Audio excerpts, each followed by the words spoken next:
You are listening to Words with a Mad Coach. I am Mad Coach. I am Mad Coach. I am Mad Coach. Coach Sess. Coach Sess. I am Mad Coach. I am Mad Coach. I am Mad Coach. Coach Sess. Coach Sess. I am Mad Coach. I am Mad Coach. I am Mad Coach. Coach Sess. Coach Sess. I am Mad Coach. I am Mad Coach. I am Mad Coach. Coach Sess. Coach Sess. You are listening to Words with a Mad Coach. What I want to do here is, first of all, thank you for joining me, listening to this audio, and I hope you've had a wonderful day up to this point. What I want to do is quickly take a look at where we are in terms of the state of MMA in North Carolina. How are we looking so far? So the only way I can really do that is take a look at some previous years, say some of 2017 and 2018. So we seem to be on track for about 12 to maybe 13 events this year. And I'm talking MMA. So I'm not talking about the kickboxing and the jiu-jitsu matches or anything that's combined, so to speak.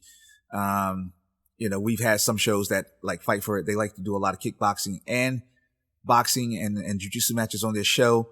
But I'm only going to be interested in talking about the MMA portion of the card and see how it has helped or hurt the local scene for MMA. I'll say this about that strategy. It does help in terms of giving more athletes a venue, because I'm seeing not pro boxing, but I'm seeing amateur boxing do a lot better in terms of exposure, but still a lot of that is out of state.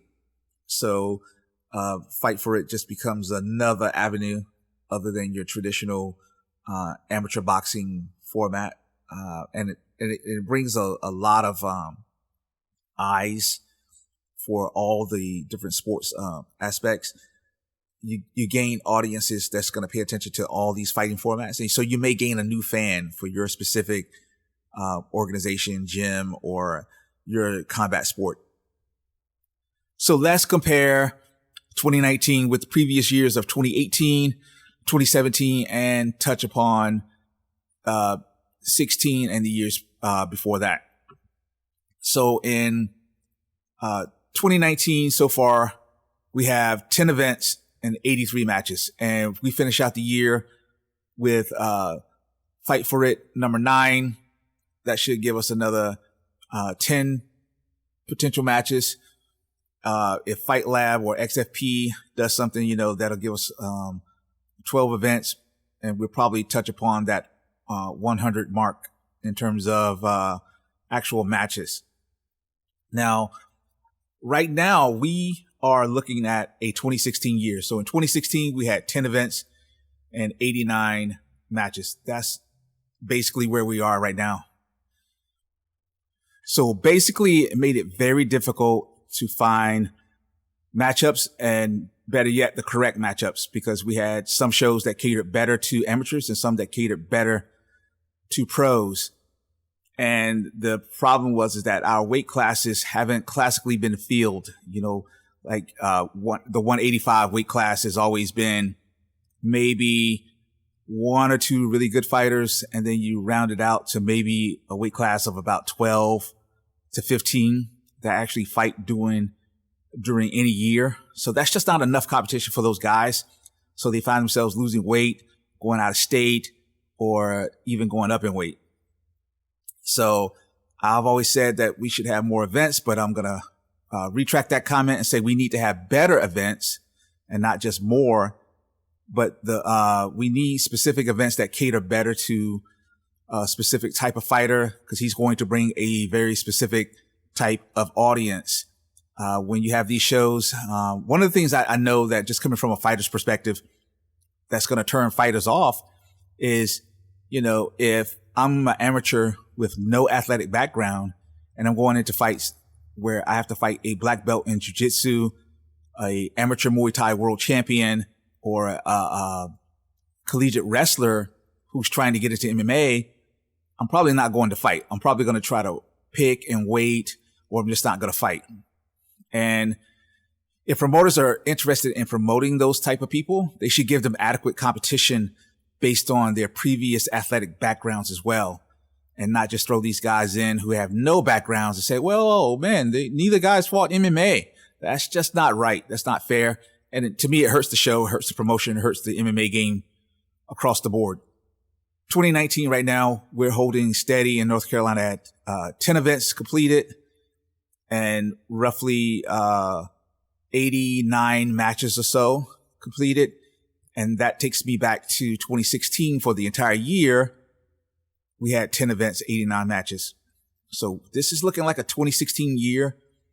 And 2017, I thought we were seeing an uptick where we went to 12 matches, 115 12 events, 115 matches altogether. And then in 2018, 16 events, 137 matches. So I'm thinking, okay, we're on that upswing. And then in 2019, we look like we're dropping off already. So from about 2013 to 2015, 13, 14, and 15, you know, we were on an average of about 30 events per year. You know, so if you just do the math and just put at least 10 fights on that, we had about 300 matches a year. So we're doing about a third to a half of that. And you have to ask questions. So what happened? And what happened was the attention went elsewhere. The attention went to Muay Thai because we have more Muay Thai in the area now. The attention went to Jiu-Jitsu because they're doing more Jiu-Jitsu events as well. So I heard an argument where it said, you know, you're not making money in the game. Think about it like this. If there was no MMA promotion right now and one promotion came in and decided to do MMA, they're going to make money, right? But not because, you know, they have a better strategy. It's because they're the only MMA organization. So that's where all the attention is going to go. So what has happened is that now you're sharing the attention. MMA organizations need to be a little bit different in terms of, you know, how they market and promote themselves to get a different audience or to get that attention back. And I don't have any real ideas that I want to give right now, but I did want to put that out there in terms of, you know, get these promotions to look at the real reason it's not other promotions. They're not fighting against one another. And a lot of them do that. They spend a lot of time, promotions in general, not necessarily just anybody here that I'm calling out, but in general, they point fingers and say, these guys are doing this. These guys steal my fighters. These guys are doing that, you know. But right now you're sharing that attention with other types of combat sports because they found it easier to do those things. I know that we might be seeing some combat jiu-jitsu in North Carolina coming up soon. We've seen more super fights. Toro Cup is an example of that. And of course, we've got lightning strikes with the kickboxing. So we're starting to see this separation. And then we're also seeing the pro boxing. So the fighters are there, you know, but they're splitting their attention now because those black belts who were going into MMA, they're saying, well, now I have a format. You know, there's a format for me. There's a jiu-jitsu, you know, format for me to compete in. And I don't have to go through all the trouble that MMA, you know, requires me to go through with the medicals, the licensing, you know, the 8-week camp. You know, I can basically just train in the gym under normal circumstances and be okay. I don't have to have any specialized training. And that's what you're seeing right now. And the problem with getting our numbers back up in the MMA is going to come from starting younger. Okay, just like the jiu-jitsu caters a lot to children. There's not a lot of youth MMA programs that caters to, you know, children around about 8, 9 years old. Just because there's so much that goes into MMA, we just don't want to be bothered with it, you know, and I'm speaking as a whole. Okay, so that's where we are in terms of the state of MMA in North Carolina at this particular moment. We still have a few months left, so we're not going to see the worst year on record.